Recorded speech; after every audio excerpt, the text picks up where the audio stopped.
श्री गणेशाय नमः। नमस्कार प्रिय साथियों, मैं आचार्य हेमंत शर्मा दत्तात्रेय अपने एस्ट्रोलॉजी चैनल में आप सभी का हार्दिक स्वागत करता हूं। साथियों, इस वीडियो में हम चर्चा करेंगे मिथुन राशि वाले जातकों के वार्षिक राशिफल 2024 के बारे में।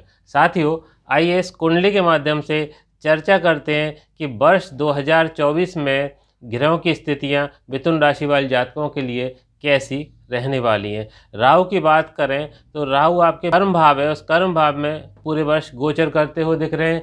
केतु आपके चतुर्थ भाव यानी सुख भाव में पूरे वर्ष गोचर करेंगे।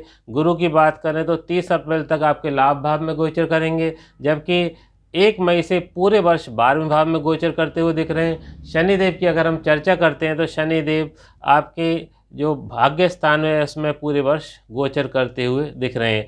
सूर्य मंगल आपके सप्तम भाव में, जबकि शुक्र बुध आपके छठे भाव में वर्ष के शुरुआती समय में गोचर करते हुए दिख रहे हैं। साथियों, सबसे पहले हम चर्चा करते हैं राहु की कि राहु आपको कैसा फल इस वर्ष देने वाले हैं। साथियों, राहु चूँकि कर्म क्षेत्र में गोचर करेंगे तो कर्म में एक बड़ा परिवर्तन इस समय आपको देखने को मिल सकता है। कैरियर में परिवर्तन हो सकता है, आपका ट्रांसफ़र हो सकता है, आप कोई दूसरी कंपनी में स्विच भी कर सकते हैं, या आपका जो कर्म क्षेत्र है वो भी चेंज हो सकता है, यानी आप कोई दूसरा प्रोफेशन अपना सकते हैं। साथियों, कर्म क्षेत्र में पॉलिटिक्स की स्थितियां या बनती हुई दिख रही हैं। अगर आप पॉलिटिक्स में इन्वॉल्व होते हो तो आपको नुकसान होने की स्थितियां या बनती हुई दिख रही हैं। जो लोग पॉलिटिक्स में, जो लोग सामाजिक कार्यकर्ता हैं, इसके अलावा जो लोग सोशल मीडिया से जुड़े हुए हैं, इंश्योरेंस सेक्टर से जुड़े हुए हैं, राहु देव उनको इस वर्ष निश्चित रूप से लाभ देते हुए दिख रहे हैं। साथियों, अब चर्चा करते हैं गुरु जब 30 अप्रैल तक गुरु लाभ भाव में रहेंगे तो कैसे फल देते हुए दिख रहे हैं। साथियों, लाभ भाव में रहकर गुरु आपको नेम फेम देते हुए यहाँ दिख रहे हैं। साथ ही गुरु की पंचम दृष्टि की अगर हम बात करें तो तीसरे भाव पर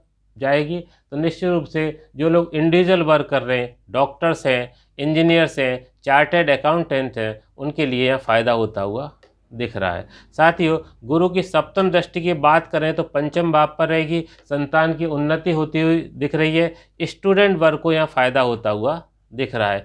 गुरु की नवम दृष्टि की बात करें तो सप्तम भाव पर रहेगी, या दाम्पत्य सुख मिलता हुआ दिख रहा है। जो लोग अविवाहित हैं उनके विवाह प्रस्ताव इस वर्ष आते हुए निश्चित रूप से दिख रहे हैं। गुरु जब 1 मई को 12वें भाव में चले जाएंगे, पूरे वर्ष 12वें भाव में गोचर करेंगे, तो आइए चर्चा करते हैं उस समय गुरु क्या फल देंगे।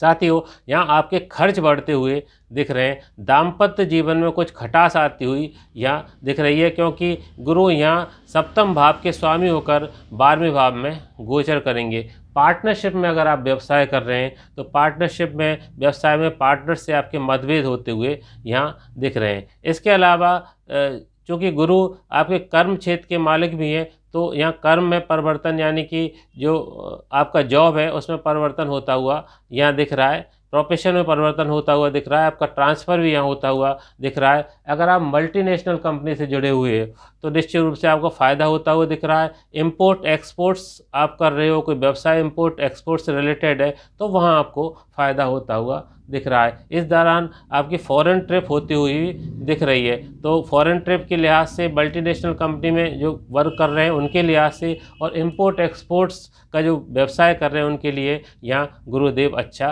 फ़ायदा देते हुए दिख रहे हैं। साथियों, गुरु की अगर दृष्टि की बात करें तो गुरु की जो पंचम दृष्टि है आपके चतुर्थ भाव पर पड़ेगी, तो यहाँ आपको वाहन सुख मिल सकता है। अगर आप मकान बनवाना चाहते हैं तो निश्चित रूप से ये आपका सपना पूरा होता हुआ दिख रहा है। गुरु की सप्तम दृष्टि आपके छठे भाव पे पड़ेगी, तो निश्चित रूप से स्वास्थ्य से संबंधित कुछ समस्याएं आपको परेशान कर सकती हैं। गुरु की नवम दृष्टि अष्टम भाव पे पड़ेगी, तो यहाँ आप साधना और तंत्र मत से जोड़ते हुए दिख रहे हैं। साथियों, शनिदेव की अगर हम चर्चा करें तो शनिदेव आपके भाग्य स्थान में रहेंगे और भाग्य आपका साथ देता हुआ दिख रहा है।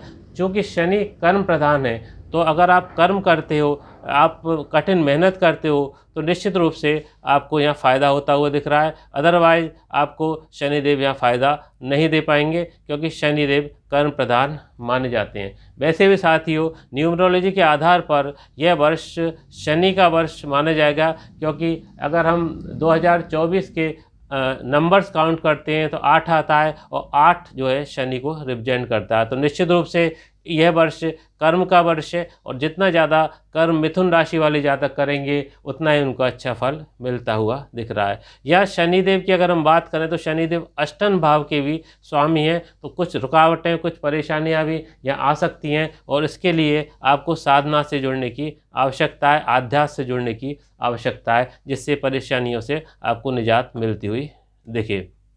साथियों, शनि की दृष्टि की चर्चा करें तो शनि की दृष्टि तीसरे भाव, छठे भाव और 11वें भाव पर पड़ती हुई दिख रही है। यहाँ अगर आप किसी लीगल कॉम्प्लिकेशन में फंसे हुए हो, किसी परेशानी में फंसे हो, तो निश्चित रूप से शनिदेव उनसे आपको निजात दिलाते हुए दिख रहे हैं।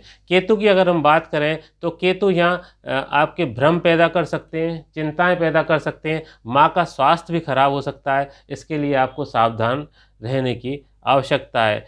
15 अप्रैल से 15 मई का जो समय है आपके लिए, जो स्टूडेंट कंपटीशंस दे रहे हैं, गवर्नमेंट जॉब के कंपटीशंस दे रहे हैं, अदर कंपटीशन दे रहे हैं, उनके लिहाज से काफ़ी अच्छा दिख रहा है। तो निश्चित रूप से मिथुन राशि वाले जातकों के लिए 2024 एक मिला जुला असर लेकर आया है। साथियों, इस वीडियो में बस इतना ही। अगली वीडियो में पुनः आपसे मुलाकात होगी एक नई राशि की जानकारी के साथ। तब तक के लिए जय श्री राम।